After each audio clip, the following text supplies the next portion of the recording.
harped on so much, but now we can finally get to the meat of it. Doc is literally ready to sink his teeth into this, which is the one-shot controversial topic, and that is the Star Wars Sequel Trilogy. So as we know, mega fans of Star Wars were hyped when it was first announced that there would be a sequel trilogy coming out.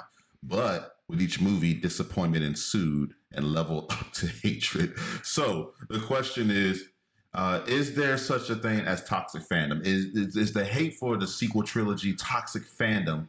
Or is it literally is because it really is bad? You know, I mean, like, what is the big deal about the sequel trilogy, Doc? Tell us. It's bad. It everything, like I said, it is. Before you get into it, let me say this. So people who are outside of Star Wars, and I like to use my family as a reference. My wife didn't think it was bad, but she isn't in Star Wars like that.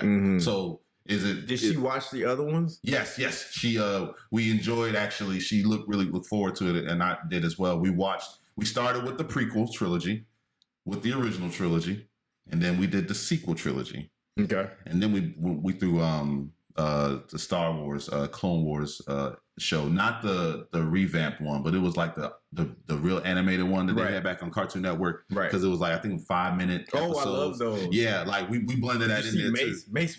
Mace was savage there. And it introduced you to Grievous. Yes, Grievous was a monster. Right. So with that being said, you know, she's outside of the Star Wars bubble, and she didn't hate them. She thought they were good enough, you know. But you tell me, why is the sequel trilogy so bad?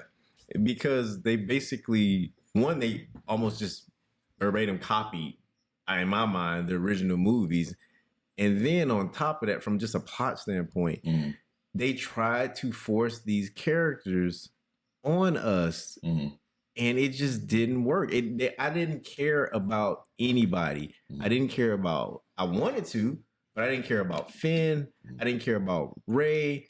I started to like Kylo Ren, but he just ended up being this guy who threw temper tantrums. Yeah. And it almost like, I want to see an evolution of the character. There is. And even their abilities. Like, so when it started and I saw him slow, like before then we talked about Vader like stopping, you know, just basically absorbing a light pistol blaster. I saw Kylo slow a laser blast and walk past it, and I was so excited. I was pumped. I was pumped.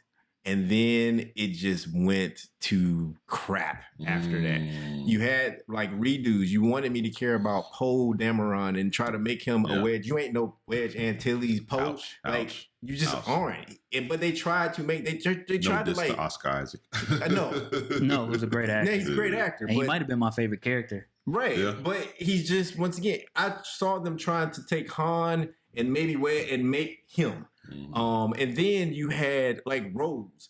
Once again, we go back to quotas. It seemed like you guys just wanted to introduce characters of different races, but was she in that one or she in the next one? She was in the next one. She was in the next one. The Last Jedi. No, I think she was in that. She was in that one. She was in the first one? Because I remember Finn. Right, because Finn, and then that thing, and then they were trying to make this somewhat of a relationship between her and Finn. What was that? Well, I thought it was supposed to be Rey. They didn't commit to it. Right. And then Finn, like, all he did was scream Rey, and I like Boyega. Boyega. He screamed the whole time. There was no point for him to be in the movie whatsoever. The problem, it goes back to what we were talking about, though. The reason we didn't understand is because the people who wrote these characters didn't understand. Right. The reason we didn't like the characters is because the people who wrote them didn't like the characters. It was Star Wars is a big money franchise. Right. Yes. We're gonna get a female lead. We're gonna get a black co-star. Right. Yeah. It's like, and here, like this is my thing about forced diversity. It starts to feel forced when there's no point to them being there. Right. All right. Like, I'm in large part this person. They asked Morgan Freeman one time about being a black actor. He said, I'm not a black actor. He said, I'm an actor. Right. He was like, I don't go out for black roles. I go out for roles. Right. Red in Shawshank Redemption in the book was a white dude. He was named Red because he had red hair. When you go see Shawshank Redemption, do you care? Right. No. Do you think about it? No. So when you start doing stuff like Star Wars, it's like, cool. What am I supposed to hold on to with these characters, and I man? couldn't. I mean, you even had an out with Leia. Actually, sorry, Carrie Fisher passed away in real life. You had an out for it. You brought her back to CGI. Now, when they did the CGI of her in Rogue One, that was amazing. That was so amazing. Yeah. But it was, short-lived. It was quick. Man, it was great. Yeah. You had her force anchor herself in the vacuum of space. Don't even get me started. Yeah. What was that about? That was horrid. She had the force this whole time. She had it, and she was able. She was able to. Luke couldn't even, and he was actually training. This dude couldn't even basically save himself from falling down that shaft after his arm got cut off. He got sucked into one of the things. I wanted to say he force anchored himself to it, but I think they said it was just one of the shoots. So that's a great question. So but it's a vacuum of space. How is Vader able to? I sense a presence when I haven't felt since with Luke, but when he put eyes on Leia, he didn't feel no force presence on her? Because apparently she hadn't been trained and she hadn't been, I mean, he did it in... Okay, well, that makes sense. Well, no, he actually read his mind. He read his feelings in Return of the Jedi. But she was so low level and she trained even... Because they made this big deal about how the Force was even stronger in Luke than, I guess, his dad or something. Mm-hmm, mm-hmm. That wasn't her. Okay. She may have been Force sensitive, but she trained even later... than him. It would go off of and she's supposed the Rise to be of Skywalker, right? Because they showed that clip where she did have some training. But here's my thing. This is my only issue with Leia Yeah. using the Force in that way. Yeah.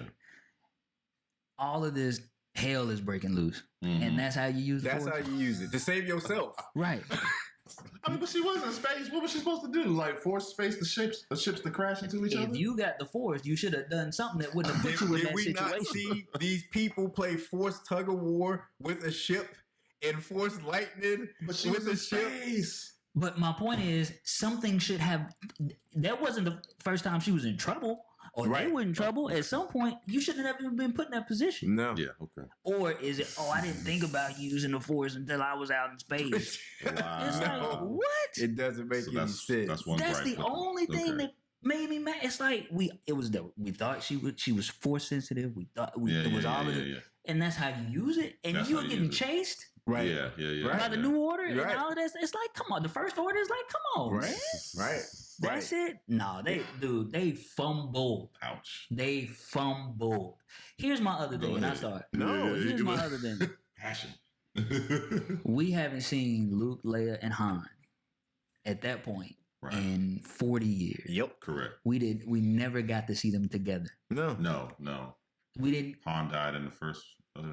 He died in Force Awakens. Han died. Then Carrie Fisher really died. She really died. She really passed. Right. It's like we didn't take an opportunity to put Luke, Leia, and Han together. Right. They are, once again, we go back to why New Hope is number one. They introduced this whole beloved franchise to us. Dude. And you showed them no love. How did Luke die? How do you feel about Luke? How do you feel about Luke in the sequel trilogy? I don't know how he died. Was he done justice? No. He just faded away on the really? Yeah. Wait, okay. Just I was so excited when he was there, and I'm like, oh, Luke is about to tear this freaking at up, and he wasn't there, and he was away on the mountain, and he faded away. It wasn't even him, bro. And it was then horrible. Go back and watch interviews that Mark Hamill did leading up, and he was like, I fundamentally disagree with how they portray Luke in this movie. Well, my thing was, so at the close to the end of it, they did all those, they're shooting him up more. And then I thought it was about to be dope because then he dusts the shirt off and showed him the Jay-Z move. I'm like, oh man, it's about to be the biggest, baddest lightsaber battle ever. And then he faded away. Then he faded away. But again, it goes to this. If you don't have respect for the characters, this is what happens. My thing is, I would rather you if you're gonna have Rey be a character, make the movies about Rey. Don't even connect it to Skywalkers and all of that because the posters were misdirected. There was a misdirection because I saw the poster of John Boyega's character holding a lightsaber, and I'm like, okay, let's do this. Let's do this. Yeah. Not because he was black, but because I did it because he was black. All right. I was hyped because he was black. That's what I was hyping about. R.I.P. Samuel L. Jackson, Mace Windu. Right. We Come on, needed man. somebody back. Which he could be alive. That would be great. They gonna bring him back or something. If you can force anchor yourself in outer space, in the vacuum of space, he can force anchor himself. If you can from get that cut fall. in half. If you can get cut in half, Mace is alive. Yeah, Hashtag bring Mace Windu back. I need a movement. bro. So He can be. Luke doesn't have an arm. They cut off his. Okay, he can have a prosthetic arm. He can have a little scar, a little bit from the lightning, and he needs to be back. Yeah, I always picture him forcing. You remember he jumped off in Clone Wars? Yeah. He jumped off like a G. Yeah. He Came did. out of his cloak yeah, He yeah, did. and landed. He did. yeah. That was Mace baller move. Windu is That's alive. baller. So Trey, you brought up something interesting about. So do you really feel like it was forced diversity for the sequel trilogy? Yeah. Yes. Okay. Yeah. But I feel- Rose, Ray, Finn. Like Like the Shawshank example was really good. So Rose's but- character was so bad, they basically phased her out. But here's It the was thing. horrible. But this is. But I'm to define what forced diversity is. mhm, When you do it just because. Right. okay.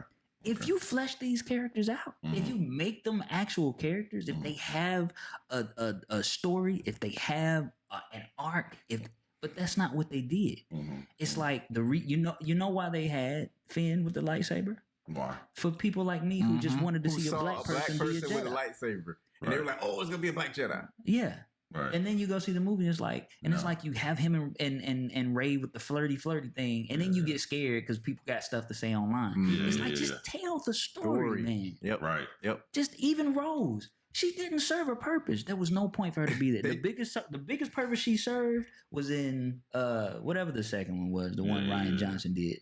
They went to the island, the cantina, whatever it was, Mhm. whatever that The Last island was. Jedi. Yeah, Right. Okay. they went, and that was the dumbest thing in the world. Mhm. Benicio del Toro. What was his character for? He, Like, just to have him in a movie, he Right. had to know somebody. Somebody was like, "Bro, we're gonna put you in a Star Wars." and then he movie." died, right? They killed And him he off. served no purpose, man. But so I think they tried to make you have a connection to Rose because her sister was the one who sat painstakingly. I've never seen a scene where I'm like, what is she doing? I guess in the very beginning, her sister was the one in the ship and she was trying to get the ladder to Oh, the one that got blown up. right, and Yeah, she yeah, was yeah. kicking the thing. I'm like, you could have climbed Oh, up there. Wait, By the but- time you sat here kicking this full bolted metal ladder, But here's my thing. Okay, then that's her motivation. Right.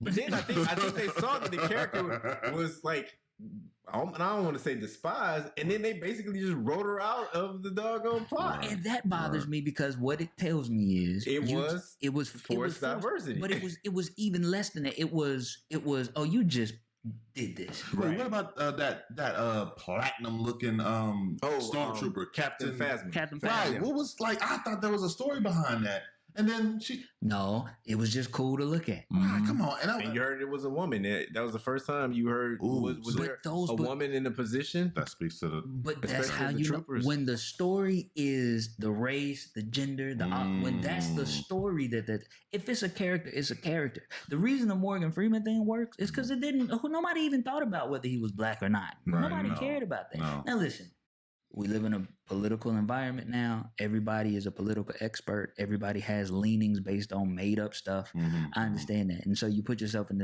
these situations, and we see it across the board, whether it's Hollywood, whether it's sports, whatever it is. Yeah. These companies put themselves in a bind because they start to cater to one side or the other, right? And it's like, just tell Your the story. story. Right. Just tell the story. And thank you, Marvel, for putting out a comic book that actually centered around Captain Phasma. They did that. So, because I mean, it's like when you didn't get it out of those movies, Marvel came in and they gave us some limited series to highlight some of them, so we can actually see more of their stories. But why just not do that in the first place? Well, the problem becomes, you know about those comic books. I Right. don't. Right. So to me, Captain Phasm, or whatever her name was, it's like, what? Captain Yeah. Platinum. Yeah. I mean, look, the costume was cool. Yeah, Right. the costume was cool. They had the lady from Game of Thrones come in, and which it didn't matter because you never saw her anyway. So it's like Yeah. what's getting out of hand, and it's simple. The motivation for this, and I'm putting in quotations, art, Yeah. because I don't consider it art. Okay. the purpose behind making these things, right? Music. We come from the music world. Yes. If you make a song for an audience, you've lost. You've lost. Right. Regardless of who it is. If you make the song for the audience, you've lost. But there are things that you have made over the course of your life that you love that only you listen to. Correct. So there's a passion behind it. Right. And you're gonna always love those things because of the love it took to put into it. Yes, absolutely. Right? Absolutely. If you listen to George Lucas talk now, he thinks the worst thing he did was sell that Star Wars. And Lucas it film. was. Right, it was. And to some degree he said he kind of felt a little forced to do it. But it's like it only hurts him because he loves the character. Right. You don't want to ever see something you love go through. Right. Do you struggle to listen to music now? Absolutely. I've struggled to listen Absolutely. to music for 20 years. But you know why? It's because I love it. Right. And it feels like she was my one true love. And she wouldn't got in a relationship with somebody that beats her. Ooh, okay. That's what it feels Hip hop, you the love of my life. Right. Or Common. I used Common, to love it's like right. So and it's not just movies and it's not just comic books because this stuff happens in all these mediums. It does. You know what? I watch basketball from time to time. I don't really like it anymore, but I watch basketball from time to time, and they always talk about, man, the players today are so much more skilled than they used to be. They're more skilled, but they don't have passion. There's no passion. There's no passion. It's lacking. Part of it is skill versus talent, right? Right. Talent to some degree is what you're born with. Right, Skill is what you develop. Right. So it's some people who just came out the womb. This is blessed. Just let's go. Whatever it is. Ground running. And that's what fuels you. I always say this, and we can move on. And this is, I'm gonna be pretentious enough to call it a life lesson. All right. Your passion is the thing that you would do for free.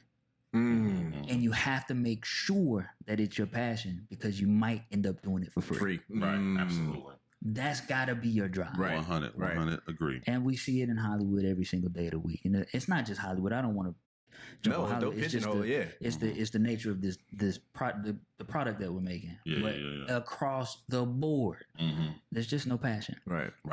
And that you can definitely see that in the Star Wars movie. So I guess that answers the Star Wars sequel trilogy. And I guess that answers our question. Here's one more character. Who was the chick at the end of the last one with Lando? I was like, is he flirting with her? Is that supposed to be his daughter? Like, there were so many things. You asking the wrong person. That's what I'm saying. Once again, it was just weird. We got Lando back, but then it was just this creepy thing at the end. Is this his daughter? Is he just being Lando and hitting on this young chick? Like, is he R. Kelly in it? Oh, my gosh. No, you didn't. Oh, Lord. God, I did. I'm sorry. Listen, I don't want to get you going again because I know we got to move on, but I did want to at least talk about the one final thing as far as the sequel trilogy. So, Rey is the granddaughter of Palpatine. And don't even. Okay, we just go to the next. All right, let's go to the next one. Listen, y'all. I'm sorry, I gotta say something. That's stupid. Stupid. That is stupid. And the only reason I'm sorry. I'm sorry, man. The only reason you see the fire in his eyes. I know. But the only reason they did that is because they needed something. Right. They didn't have anything. It was almost like they didn't have anything. We were like trying to figure out, why can she do this stuff on the fly? She learned how to force suggest to somebody on the fly. Right. Bro, what the heck? Right. She had. Why couldn't she be Ben's daughter, right? That's what I'm saying. She ended up pulling this woman. This woman sat up here. And this is not talking about great characters. Ren was a great character. Yeah. Ahsoka was a great character. Absolutely. Bo-Katan is a beast. Absolutely. Yeah. Okay, you can do this. She force tugged, won a tug of war with Kylo Ren, who had been doing this and trained by Luke for years. Right. She was a bow staff fighter. Right. She never picked up a lightsaber. So not only did she win a forced tug of tug of war battle with Kylo Ren, she was nice. She beat him with a lightsaber, and never picked up a lightsaber to date. But here's storytelling. She never used a lightsaber. She picks up a lightsaber. She's using it like a bow staff. Okay. And it's wrong. And she gets beat. Right. That's a story. That's a story. But listen, bro. So it's not toxic fandom. It really is a matter of they just being sorry. Wait. Toxic fandom exists. It exists. Okay. Case in point. I wanted to come back to that. Okay.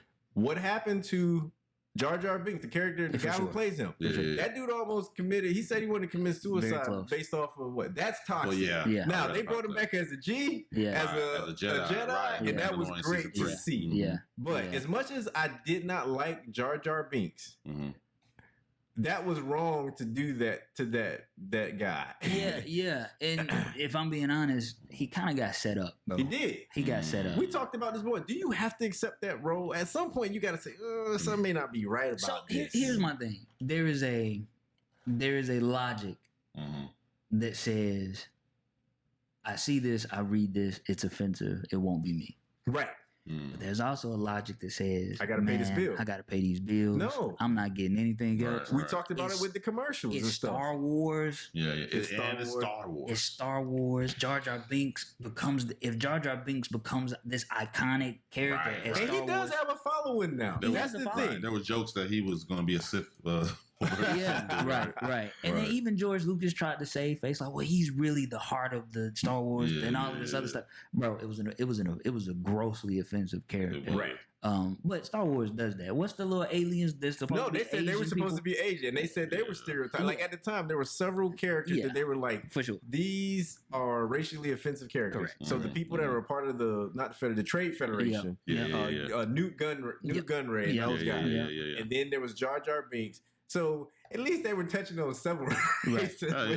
But toxic fandom goes into that space of threatening people, and I mean even now, like, you know, and I'll briefly jump on this. It's like now, like James Gunn is taking over the DCU, and people won't let the man live. Right. It's like, bro, because they're still hardcore Zack Snyder's. Correct. Right. And it's like, come on, man.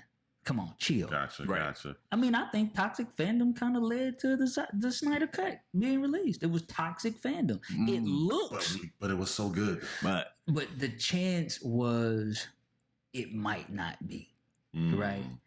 But from a studio perspective, it's like, man, we need these people on our side, so we got to put this thing out, right? Even though we don't want to. And I think that's the difference between everybody else whose movie universe, whatever, has toxic fandom versus Star Wars, because even though the sequel trilogies were terrible, they still did buku money. Like, this is horrible. I'm only gonna watch the second one twice. Right. That's right. But you kind of saw with the last three movies that fandom kind of waned, where it was like, you know, you can't just be throwing anything out here for me to see. Don't be disrespectful. Right. Don't be disrespectful. Don't be disrespectful. And it did seem disrespectful. It was disrespectful. Wow. Well, then listen, that was such a good topic, y'all. Of course, as we always do, it's such an amazing thing when we blend it in with the social commentary, because it is pertinent. Trust me, it is pertinent.